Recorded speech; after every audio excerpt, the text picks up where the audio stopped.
예수님께서 성전에서 모인 무리들을 가르치실 때 아주 소란스러운 무리들이 밖에서부터 들어왔습니다. 율법을 잘 지키고 하나님 뜻대로 산다는 바리새인과 그리고 유대 지도자들, 또 흥분해서 돌을 든 사람들, 그들 손에 끌려오는 가늠하다 현장에서 잡힌 한 여인, 머리채는 헝클어지고 신발은 벗겨지고 옷은 제대로 입지도 못한 채 어쩔 줄 몰라 하는 한 여인이 그곳에 끌려 나왔습니다. 그리고 한가운데 세워졌습니다. 선생이여, 이 여자가 가늠하다가 현장에서 잡혔나이다. 모세는 율법에 이러한 여자를 돌로 치라 명하였거니와 선생은 어떻게 말하겠나이까? 예수님을 향해서 유대인들이 그렇게 질문하고 도전합니다. 그들은 지금 몰라서 묻는 것이 아닙니다. 레위기서, 신명기서 여러 곳을 읽어보면 가늠하다가 붙들린 이들을 돌로 쳐 죽여야 한다, 그렇게 규례가 정해져 있습니다. 가정의 중요성 아무리 강조해도 지나치지 않습니다. 하나님께서 창조 시에 제일 먼저 만드신 공동체가 가정입니다. 이 가정은 인간의 행복을 좌우할 만큼 그렇게 중요한 기관입니다. 이 가정의 기초를 흔드는 간음, 용납할 수 없고 용서할 수 없다. 하나님께서 이 규율을 통해서 강한 의지를 보여주고 계십니다. 그런데 이런 계명을 누구보다 잘 알고 있는 지도자들이 지금 바로 이 계명을 가지고 예수님께 도전을 하고 있는 것입니다. 예수님께서 만일 법대로 법이 그러면 돌로 쳐라 그렇게 말씀하신다면 오늘까지 말씀 중에 사랑을 많이 가르치셨는데 사랑하더니 사람을 돌로 쳐 죽이라고 하느냐, 아마 이렇게 도전할 수 있을 것입니다. 뿐만 아니라 당시 로마법에는 사형 집행은 반드시 로마 정부가 승인하지 않으면 될 수 없습니다. 만약에 예수님이 허락해서 이 여인을 돌로 쳐 죽였다면 로마 정부에 법적으로 큰 문제가 생깁니다. 법적인 함정을 가지고 질문하고 있습니다. 만약에 예수님께서 그러지 말고 용서하고 놔줘라 그렇게 말씀하신다면 지금 하나님의 말씀을 가르친다고 하면서 모세의 법을 어기라고 공공연하게 얘기하는 것이다. 사람들을 흥분시킬 수 있고 사람들로부터 용납받을 수 없는, 왜? 당시에 가장 존경받는 지도자가 모세였거든요. 모든 유대인들이 지금도 그렇게 생각하고 있고요. 근데 모세가 가르친 것을 아니라고 말하면 아주 많은 사람들의 여론에 부딪히게 직면하게 될 것입니다. 여론의 함정을 가지고 이 두 가지 함정을 놓고 질문한 것입니다. 트집을 잡고 예수를 시험하여 고소할 구실을 찾으려는 것입니다. 근데 그때 예수님께서 바로 대답하지 아니하시고 한참을 바닥에다가 뭔가를 쓰셨습니다. 그랬더니 예수님이 책임을 다하지 않는다고 무슨 얘기든지 해보라고 소리를 지르고 야단들을 칩니다. 그래서 예수님이 그때 대답하셨는데 많은 사람들이 궁금해합니다. 그때 예수님이 땅에다가 뭐라고 바닥에 쓰셨을까? 저도 궁금하고 여러분들도 아마 궁금할 것입니다. 성경학자들이 이걸 연구해서 여러 가능성들을 설명하는데 한 가지는 이런 것입니다. 당시에 로마는 판결하기 전에 반드시 그걸 글로 쓰게 돼 있습니다. 그리고 그 판결문을 읽음으로 판결하도록 그렇게 돼 있어서 예수님이 그때 거기다가 판결문을 쓰셨을 것이다, 그렇게 말하는 사람도 있고요. 출애굽기 23장 1절에 보면 너는 거짓된 풍설을 퍼뜨리지 말며 악인과 연합하여 위증하는 증인이 되지 말며, 이런 말씀을 주님이 기록하시면서 증인이 되는 거 굉장히 신중해야 된다, 이런 아마 도전을 하셨을 것이다, 그런 얘기도 하고, 또 어떤 이들은 아마 그때 예수님께서 이 여인을 고소하고 있는 고소자들의 그들의 삶 속에 있는 죄의 목록을 기록하시면서 그들 스스로 보고 저건 내 죄인데 이렇게 깨닫고 부끄럽게 만드셨을 것이다, 뭐 이런 얘기들도 합니다. 근데 조금 생각해 보면 예수님이 그때 뭘 쓰셨는가는 그렇게 중요한 것 같지가 않아요. 왜냐하면 중요했다면 성경에 기록해 놓지 않았겠습니까? 중요한 걸 왜 빠뜨리겠어요? 사람들은 막 흥분해서 당장이라도 돌로 한 사람을 쳐 죽일 것 같은 그런 흥분된 분위기. 이 여인은 죽음의 두려움 앞에 벌벌 떨면서 정신을 잃어버릴 그런 지경인데 아마 예수님께서 좀 이들을 진정시켜야 얘기가 되겠다, 아마 그런 마음이셨던 것 같아요. 시간을 끌면서 글을 쓰면서 아마 시간을 보내셨던 것 같습니다. 무리들이 계속 대답을 강요하니까 예수님께서 입을 열어 말씀하셨습니다. 너희 중에 죄 없는 자가 먼저 돌로 치라. 그리고는 다시 몸을 굽혀 손가락으로 땅에 무언가 글을 쓰십니다. 근데 이 주님의 말씀을 들으면서 흥분했던 군중들이 갑자기 조용해지면서 잠잠해지기 시작했습니다. 가늠한 사람이 붙들리면 돌로 쳐 죽일 때 언제든지 내가 봤습니다. 내가 증인입니다. 그렇게 말한 사람이 먼저 돌로 치게 되어 있습니다. 그런데 예수님께서 죄 없는 자가, 너희 중에 죄 없는 자가 먼저 돌로 치라, 이렇게 말씀하셨을 때 무리들은 내가 증인이라고 얘기했던 사람, 아마 유대 지도자들이, 바리새인들이 직접 했는지 누구를 시켜서 했는지는 모르겠어요. 그렇지만 이 지금 함정을 놓고 예수님을 올무에 빠뜨리려고 시도하고 있는 그 리더를 바라보면서 어떻게 해야 되는가 아마 다 쳐다보았을 것입니다. 그런데 예수님의 말씀을 듣는 순간에 사람들이 나를 쳐다보기 시작하는데 내 속의 죄악들이 느껴지고 보여져서 어쩔 수가 없어서 들었던 팔에 힘이 빠지고 돌을 놓치고 그만 밖으로 도망을 가버리고 맙니다. 그러니 나이 든 사람부터 시작해서 젊은이들에 이르기까지 모두가 다 돌들을 버려두고 밖으로 나아갔습니다. 너희 중에 죄 없는 자가 먼저 돌로 치라. 우리는 다 죄인이니까 그러므로 우리는 죄다 아니다, 옳다 그르다 따져서는 안 됩니다. 그렇게 해석하는 분도 있습니다. 어떤 잘못을 가지고 어떤 문제에 대해서 얘기할 때 그런 말 하지 마십시오. 우리도 다 죄인인데 예수님도 죄 없는 자가 먼저 돌로 치라고 했는데, 여러분, 예수님이 하신 말씀의 의도는 이런 건 아닙니다. 결코 죄가 중요하지 않다 주님 말씀하신 것이 아닙니다. 죄인지 아닌지 잘못인지 아닌지 뭐 따질 것 없이 얼렁뚱땅 그냥 넘어가라, 결코 그런 말씀하신 거 아닙니다. 자, 그렇다면 주님께서 너희 중에 죄 없는 자가 먼저 돌로 치라, 이렇게 말씀하신 그 가장 중요한 의미, 하시고자 하시는 그 말씀은 과연 뭘까요? 그것은 예수님께서 너희 동기를, 너희의 속마음 속에 있는 그 동기를 성찰하고 돌아보라고 하는 그런 말씀이셨습니다. 돌로 이 여인을 쳐 죽일 만한 양심이 너희에게는 과연 있느냐? 너희 동기를 성찰해 보라는 것입니다. 사실 이 여인을 잡아 이끌고 온 지도자들은 동기가 불순한 사람들이었습니다. 간음은 결코 혼자 할 수 없습니다. 남자와 여자가 둘이 하죠. 그런데 간음하다가 현장에서 붙들려 왔는데 남자는 어디로 갔습니까? 그래서 아주 어떤 분은 남자와 짜고 한 일이다, 그렇게 보는 분도 있습니다. 한국에서도 보면 뉴스에 가끔 나오잖아요. 젊은 여자가 돈 많은 남자에게 접근해가지고 유혹을 합니다. 그리고 깊은 관계에 들어갔을 때 갑자기 낯선 사람들이 뛰쳐 들어와가지고 알리겠다 그러고 돈을 뜯어가는 그런 일들이 있잖아요. 불량배와 짜고서 하는 그런 일들이 있습니다. 근데 오늘 이 본문에 여인이 붙들린 시간이 아침이라고 성경은 얘기를 합니다. 아침인데, 시간은 아침인데 간음하다가 현장에서 붙들렸습니다. 남자는 보이지 않습니다. 그리고 이 문제를 가지고 어떻게 예수님을 시험할까 다 준비가 돼 있고 올무와 계획을 세워놓고 그리고 이 여인을 끌고 온 것입니다.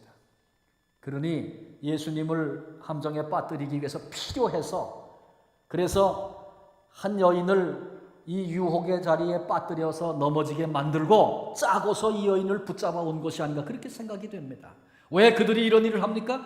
예수님이 미워서 예수님을 지금 제거하려고 하는 일입니다. 질문할 때 말씀을 인용해서 모세의 말씀을 가지고 판단해달라, 그렇게 얘기합니다. 성경을 인용하고 성경대로 살아보려고 하는 그런 질문같이 보여집니다. 그러나 이들의 동기는 예수님을 죽이고 파괴하려고 하는 거기에 이유가 있는 것입니다. 이들은 하나님의 말씀을, 예수님을 죽이고 제거하는 데 쓰고 있는 것입니다. 동기가 전혀 잘못되어 있었습니다. 예수님에 대한 미운 마음이 얼마나 컸는지, 한 여인이 비참하게 돌에 맞아 죽는 것, 그거 안중에도 없습니다. 그런 건 관심도 없습니다. 상관도 없습니다. 여자쯤 하나 죽이는 건 문제도 되질 않습니다. 그것을 통해서 예수를 잡을 수만 있다면 무엇이든지 하겠다는 것입니다. 근데 그때 주님께서 너희들의 동기를 살피고 너희 중에 죄 없는 자가 먼저 돌로 치라 말씀하십니다. 하나님은 언제나 우리의 동기를 보십니다. 우리가 주님 나라 일을 감당하는 것을 사역이라고 말합니다. 사역을 열심히 했고 열매도 많이 맺혔습니다. 여러분, 그런데 그렇다고 해서 반드시 하나님이 칭찬하시겠다, 그렇게 보장되어 있지 않다는 사실을 아십니까? 정말 내 속에 영혼들을 향한 불쌍한 마음이 있고 하나님이 나를 부르셨다는 사실 때문에, 하나님의 맡겨주신 소명 때문에 하나님의 영광을 위하여 내가 열심히 나를 드린 것인가? 아니면 내가 좋아서 혹은 내 이름 내고 사람들의 인정을 받으려고 그렇게 한 것인가? 그 동기가 전혀 다를 수 있다는 것입니다. 우리는 껍데기 결과밖에는 못 보지만 하나님은 우리 마음의 중심에 동기를 보시는 분이 있습니다. 열심히 사역하고 심지어 전도를 해도 하나님의 꾸중을 듣는 일이 있을 수도 있다, 그런 말씀이죠. 얼마나 많이 했느냐, 얼마나 자주 했느냐, 그거보다 어떤 마음으로 했느냐, 어떤 동기로 했느냐, 그 동기를 생각해 보라는 것입니다. 영혼을 사랑하고 그리고 주님의 영광을 위해서, 복음이 증거되는 일을 위해서 가르치기도 하고, 정말 그런 가슴, 그런 동기라면 내가 책임을 맡았든지 책임을 안 맡았든지, 사람들이 칭찬하든지 아니면 오해하든지 주님을 사랑하기 때문에 여전히 그 길을 갈 수 있는 그 사람이 바른 동기를 가지고 있는 사람입니다. 그런 자세와 모습이 오늘 우리에게 필요한 것입니다. 내 만족을 위해서, 남에게 보이기 위해서 한 사역이라면 결코 하나님 기뻐하실 수 없는 것입니다. 그래서 하나님 앞에 동기를 살펴야 합니다. 근데 동기를 살핀다는 게 너무 병적으로 되면 안 됩니다. 나는 사역을 하면 재미가 있어요. 근데 아무래도 그러니까 그건 내 동기가 하나님 영광이 아닌 것 같다고, 그래서 걱정이 또 되시는 분이 있을 수도 있습니다. 여러분, 선한 일에 나를 드리는 것이 재미있는 건 당연한 것입니다. 나를 사랑하여 생명 주신 주님이 기뻐하시는데 그 일이 내게 즐겁고 재미있는 건 당연한 것입니다. 할렐루야 찬송하시고 즐겁게 기쁨으로 사역하십시오. 재밌게 하십시오. 그러나 문제는 재미가 다인 것, 그건 문제죠. 그래서 그 재미 때문에 한다면 그건 문제다, 그런 얘기입니다. 하나님이 꾸중하시고 싫어하시는 사람이 있습니다. 그건 뭐냐 하면 자기 생각, 자기 편견, 자기 입장을 성경을 통해서 정당화하려는 사람들입니다. 그런데 본문의 사람들이 지금 이런 짓을 하고 있는 것입니다. 성경을 가지고 예수님께 질문하고 알고 싶어하는 것 같이 그렇게 보여지지만 지금은 말씀을 가지고 예수님을 파괴하고 제거하려는 동기를 가지고 하고 있는 것입니다. 그래서 그때 예수님께서 너희 중에 죄 없는 자가 먼저 돌로 치라, 그렇게 말씀하셨습니다. 자, 그렇다면 우리는 우리 주변에 죄 짓는 사람이 있다면, 잘못하는 사람이 있다면 어떻게 해야 합니까? 그냥 얼버무리고 그건 우리 몫이 아니니까 그냥 넘어가는 것이 잘하는 것입니까? 그건 무관심입니다. 갈라디아서 6장 1절 2절을 제가 읽습니다. 형제들아, 사람이 만일 무슨 범죄한 일이 드러나거든 신령한 너희는 온유한 심령으로 그러한 자를 바로 잡고 너 자신을 살펴보아 너도 시험을 받을까 두려워하라. 너희가 짐을 서로 지라, 그리하여 그리스도의 법을 성취하라. 그렇게 말씀하고 있습니다. 서로 짐을 지라. 이 죄라는 건 말이죠, 자기 자신을 다치게 만듭니다. 범죄하면. 그리고 더 나아가서 나만 다치는 것이 아니라 내 주변 사람들을 다치게 합니다. 이런 결과를 가져오기 때문에 이건 무거운 짐이 됩니다. 근데 그것을 그냥 버려두지 말고 함께 나누고 어떻게 하든지 해결할 수 있도록 하라, 그런 말씀이죠. 그런데 어떤 사람이 뻔히 죄를 짓니다. 근데 그냥 지나치고 무관심해 버리면 결국 그 사람이 망가질 것입니다. 그건 결코 사랑이라고 말할 수 없습니다. 그냥 버려두지 말라, 그런 말씀이죠. 한 가지 아주 쉬운 예를 든다면, 우리가 사랑하는 아이들이 있잖아요. 아들 방에 딱 들어갔는데 내가 사주지도 않은 게임기가 거기 있고 컴퓨터가 하나 놓여 있고 그런 거예요. 이게 뭔가 그러고 확인해 보니까 어디서 아이가 훔쳐온 거야. 그런데 그것을 알고도 부모가 그냥 두지, 나도 죄인인데 주님이 죄 없는 자가 돌로 치라 그랬는데 내게는 뭐 자격이 있나? 그리고 부모가 내비둡니까? 그런 법이 없지요. 그런 사실을 알았다면 이게 도대체 웬 거냐고 당장 갖다 돌려주라고 야단을 치고 고치도록 만들 것입니다. 왜? 그게 사랑이기 때문에 그렇습니다. 그러니 형제나 자매들이 죄를 짓고 잘못한다면 바로 잡아주는 것이 사랑의 마음입니다. 그러나 여인을 향해서 돌을 던지는 바리새인들과 같이 해서는 안 된다. 이것이 오늘 본문이 우리에게 주고 있는 큰 교훈입니다. 갈라디아서 6장 1절 하반절 아까 읽었던 말씀에 너희 자신을 살펴보아 너도 시험을 받을까 두려워하라. 이런 말씀이 나옵니다. 이것은 뭐냐 하면 형제를 바로 잡아주려는 자의 자세를 설명하고 있습니다. 무슨 얘기인가 하면 나는 의인이고 저 사람은 죄인이다. 이런 입장, 이런 생각은 바로 여인을 향하여 돌을 던지는 바리새인들과 똑같은 모습이다. 그런 얘기입니다. 어떤 형제의 어떤 자매의 범죄를 보고 나도 같은 죄를 얼마든지 지을 수 있는 그런 존재다. 지금 내가 죄 짓지 않고 괜찮은 것은 오직 하나님의 은혜 때문이다. 이거 아는 것입니다. 이렇게 아는 사람만이 그 사람의 죄를 바로잡아줄 수 있습니다. 더 큰 문제를 야기하기 전에 그를 도와줄 수 있는 것입니다. 제가 한 30대에 목회를 하고 있을 때 제 주변에 김정원 목사님이라고 아주 어른, 나이 많으신 어른 목사님, 그 당시에 아마 90 가까이 되셨던, 90이 넘으셨죠. 90 가까이 되셨군요. 90 가까이 되셨던 어른 목사님이신데 이 김정원 목사님이 종종 그런 말씀을 하셨어요. 사람들의 인간의 뼈 속에, 살 속에, 피 속에 죄가 있다. 이런 표현을 자주 하셨어요. 이 어른이 무슨 말씀을 하시려고 하시는지는 제가 이해가 됐지만 정말 그 정도일까? 그렇게 심각하게 생각이 되지는 않았어요. 그런데 인생을 조금 살면서 보니까 또 조금 물러서서 가만히 속을 들여다보니까 인간이 내가 얼마나 철저히 이기적이고 얼마나 철저하게 교만한가 그런 모습을 보게 되더라고요. 사도 바울은 나는 죄인 중에 괴수라 그랬는데 바울이야 진 죄가 있으니까 그런 말 하지. 그런 것입니까? 아닙니다.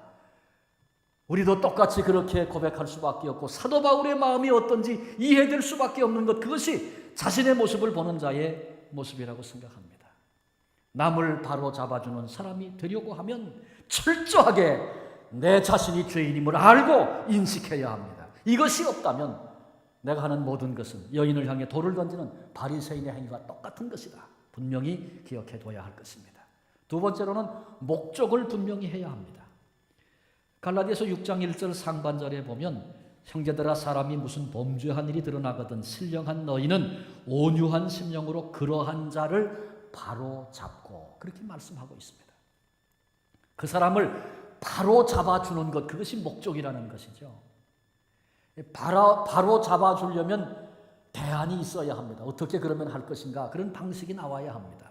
대안은 없고 단지 너는 나쁘다, 너는 잘못했다, 너는 죄인이다 그 얘기만 한다면 여인을 향해 돌을 던지는 자와 바리새인과 똑같은 것입니다.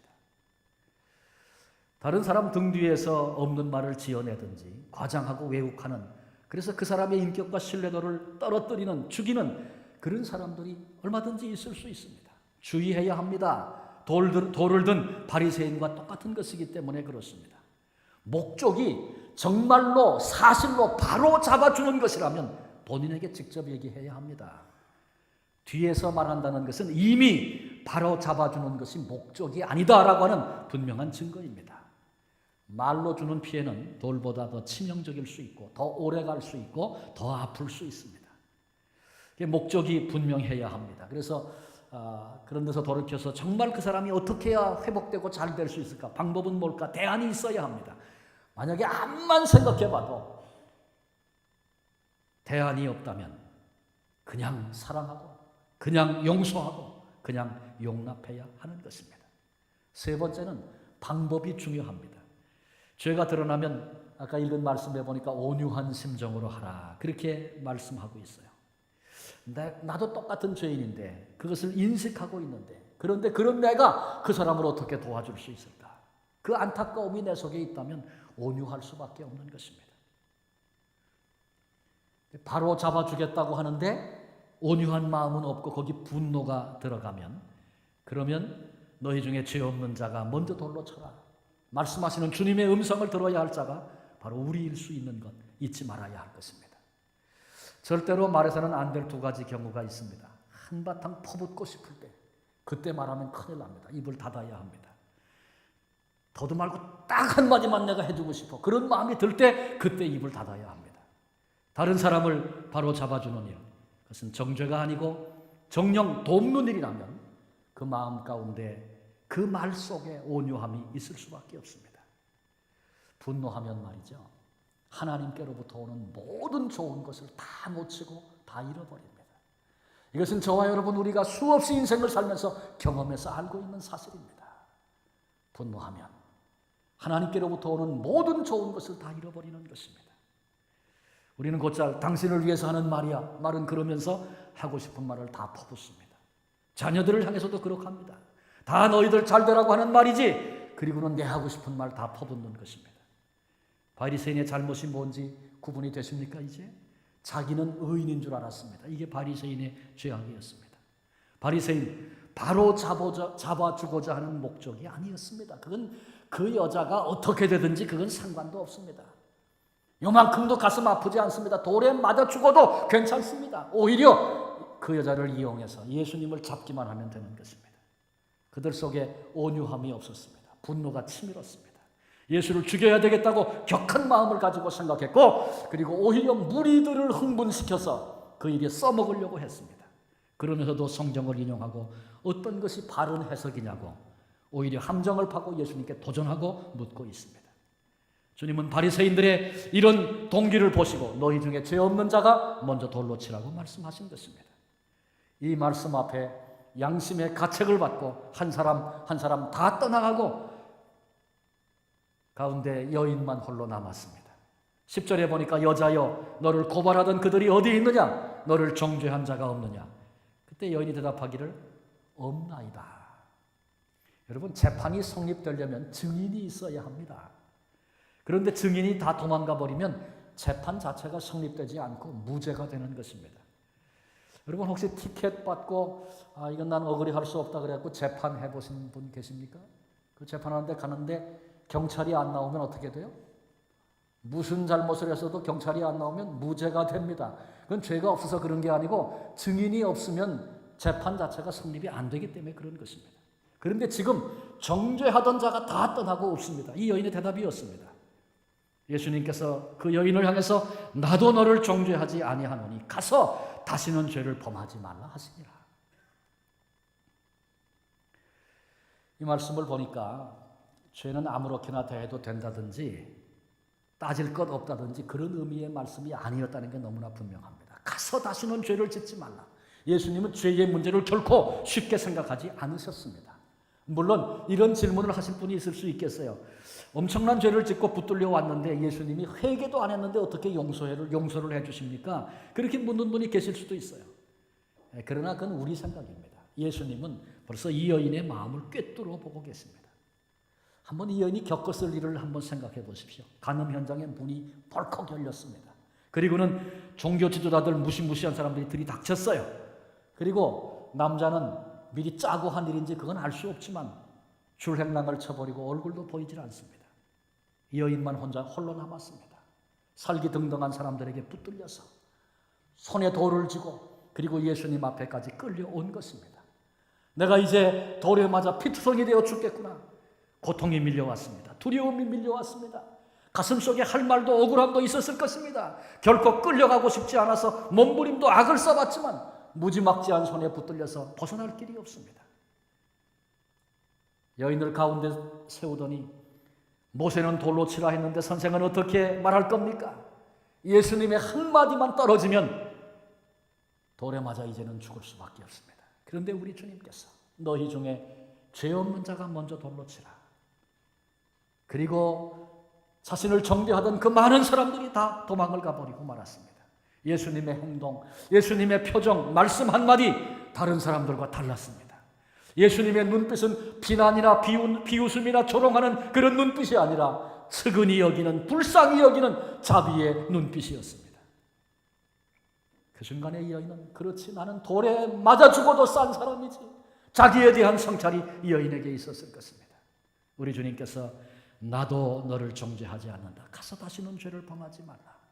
주님의 이 음성을 듣는 순간에 지금까지는 두려움에 벌벌 떨었는데 이 두려움이 바뀌어서 이제는 수치로 부끄러움으로 내가 무슨 짓을 했는가?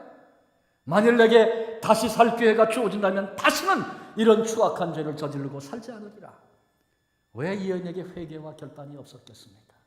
주님이 믿고 다시는 그렇게 하지 말아라. 그냥 보내주셨어요. 내가 어떻게 하는지 보고하리라. 주님 그러지 않고 이 여인을 믿고 보내주십니다.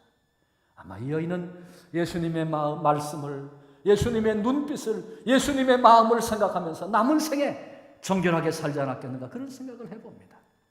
이제 말씀을 마무리하고자 합니다. 우리는 이 아침에 본문을 통해서 들려지는 주님의 음성을 들었습니다. 그런데 주님이 말씀하신, 주님이 들려주신 이 음성은 바로 저와 여러분, 우리가 들어야 할 음성이기도 하다는 사실을 알아야 합니다. 먼저 하신 말씀은 바리새인 향하여 하신 말씀이죠. 너희 중에 죄 없는 자가 먼저 돌로 치라. 우리도 이 주님의 음성을 귀 기울여 들어야 합니다. 우리가 형제자매를 향하여 손가락질할 때 정말 저 사람은 지저분한 사람이라고 흉볼 만큼 우리는 나는 깨끗한가 돌아보아야 합니다. 저 사람은 교만한 사람이라고 손가락질할 만큼 우리는 나는 겸손한 사람인가? 저 사람은 헌신되지 못한 사람이라고 말할 만큼 우리는 나는 헌신된 사람인가? 스스로 돌아보아야 합니다. 너희 중에 죄 없는 자가 먼저 돌로 치라. 이 주님의 음성은 오늘 우리를 그리고 나를 향한 음성으로 받을 수 있어야 합니다. 두 번째로는 주님께서 가늠한 여인에게 말씀하셨죠. 나도 너를 정죄하지 않는다. 가서 다시는 죄를 범하지 말라. 사실은요, 겉으로 사람들에게 드러나지 않고 들키지 않아서 그렇지, 드러나기만 하면, 들키기만 하면 사람들 앞에 손가락질 당하고 비난당하고 수치당하고 정죄받을 일이 저와 여러분 우리 속에 얼마나 많이 있습니까? 우리가 들키지 않는 재주가 있어서 그냥 사는 것뿐이죠. 그건 뭐 은혜죠, 은혜. 예수님께서 간음했던 여인을 향해서, 아니 우리를 향해서 나도 너를 정죄하지 않는다. 다시는 가서 그런 죄를 짓지 말아라. 우리를 신뢰하며 그렇게 말씀하십니다. 우리 주님이 이 땅에 오신 목적을 요한복음 12장 47절 이하에 이렇게 말씀합니다. 내가 온 것은 세상을 심판하려 함이 아니요 세상을 구원하려 함이로다. 물론 주님은 종종 우리의 잘못을 지적하실 때가 있습니다.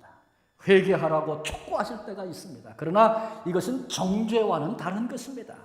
우리 주님은 내가 그냥 그 죄 붙들고 살면 그 죄의 결과가 무엇인지 아시기 때문에 우리가 다치는 것을 막아주려고 잘못을 지적하고 우리에게 기회를 주시는 것입니다. 그렇지 주님은 결코 우리를 정죄하시는 분이 아니십니다. 우리가 우리 자신을 향하여 스스로 정죄할 때도 있습니다. 막연한 불안, 내 마음속에 있는 막연한 정죄. 나 같은 게 나는 엉터리야, 나는 가짜야, 나는 크리스찬도 아니야. 이런 정죄의 소리 우리가 내 마음속에 들을 때가 있습니다. 그런데 여러분, 결코 이것은 주님의 음성일 수 없습니다. 주님은 우리를 향하여 정죄하지 않았습니다. 우리를 낙심시키려고, 믿음의 길에서 떨어지게 하려고 속삭이는 마귀의, 사탄의 속삭임임을 분별할 수 있어야 합니다. 내가 세상에 온 것은 세상을 심판하기 위함이 아니고 구원하기 위함이다. 나도 너를 정죄하지 않는다. 가서 다시는 죄를 범하지 말아라. 주님의 이 사랑의 음성에 우리 모두 귀를 기울여야 합니다. 세상 사람들은 이렇게 말합니다. 다시는 죄 짓지 말라. 그러면 나도 너를 더 이상 정죄하지 않으리라. 그런데 여러분, 우리는 주님의 순서를 기억하는 사람이 되어야 합니다. 내가 주님의 그 사랑 속에 순서 가운데 있고 나도 그런 순서와 그런 사랑으로 오늘을 살아야 합니다. 주님은 어떤 순서로 말씀하십니까? 나도 너를 정죄하지 않는다. 다시는 죄를 짓지 말라. 여러분, 주님께서 우리를 이렇게 정죄하지 않고 신뢰해 주시는 것은, 용납해 주시는 것은 우리가 신앙생활 잘하고 의롭고 잘못이 없고 실수가 없고 이기심이 없기 때문에 그런 것입니까? 아닙니다. 주님이 우리를 정죄하지 않으시기 때문에 그렇습니다. 이런 모든 것들, 불의와 죄악들이 내 속에 여전히 있음에도 불구하고 우리를 사랑하고 용서하시고 용납하시고 구원을 선물로 주시며 영생을 약속해 주시는 것, 그것은 주님의 은혜입니다. 주님은 우리를 향하신 사랑입니다. 주님께서 내가 너를 의로운 사람으로 인정하니 이제부터는 의로운 사람으로 살아라. 우리에게 말씀하시는 것입니다. 내가 너를 죄 없는 사람으로 인정하니 이제부터는 죄 없는 사람으로 살아라. 그렇게 우리를 신뢰하시면서 가서 다시는 죄를 짓지 말라고 돌던 폭도들 앞에 섰던 여인과 같은 우리에게 이 시간 말씀하시는 주님의 그 음성을 우리 모두 들을 수 있어야 합니다. 예수님은 우리에게 명령하실 때, 말씀하실 때에는 할 수 없는 것을 하라고 하시는 법이 없습니다. 우리가 어떻게 죄를 이기고 죄 없이 살 수 있습니까? 우리 힘으로는 안 됩니다. 성령의 도우심을 힘입어야 합니다. 그런데 주님께서 우리에게 성령님 보내주시고 우리를 반드시 도와주시겠다고 약속하셨습니다. 어떤 죄는 말씀 듣고 깨닫는 순간에 하루아침에 끊어지는 그런 죄도 있지만, 어떤 죄는 오랜 습관이 되어져서 반드시 나를 도와주실 것이다 믿고 의지하고 승리할 날이 있어 그렇게 싸워야 되는 그런 죄도 있습니다. 죄를 이기고 때로는 죄를 짓지 않을 힘을 성령님께서 우리에게 주시는 것입니다. 우리를 그렇게 도와주실 주님께서 내가 너를 정죄하지 않는다, 가서 다시는 이런 죄를 짓지 말아라, 오늘 우리에게 사랑의 음성으로 말씀하고 계십니다. 이 시간 우리에게 말씀하시는 주님의 음성에 귀를 기울이십시다.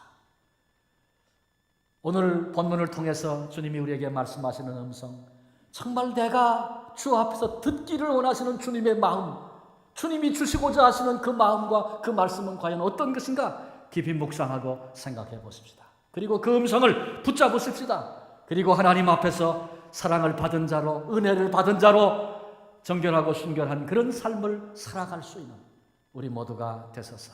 우리 주님의 기쁨이 되는 하나님의 자녀들 다 되어주시기를 주님의 이름으로 축원합니다. 기도하시겠습니다.